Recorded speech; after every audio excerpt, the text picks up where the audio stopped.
We're in the studio today making patterns. So this is a fun thing to do. First there's the design. So we have very talented students who have made their design, just sketched it out, making sure that it's 12 inches by 12 inches, which is what they wanted their pattern to be. And then after the sketch, we kind of zoomed in and thought, okay, will each of these pieces work? Can I actually cut them out of glass?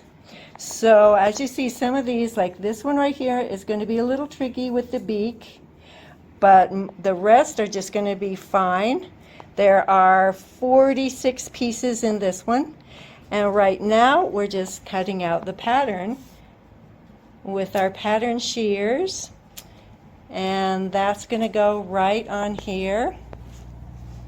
And then over here we have so it's kind of a bird theme going on, and so all of these are all cut out. So the pieces are we're going to start looking for colors next.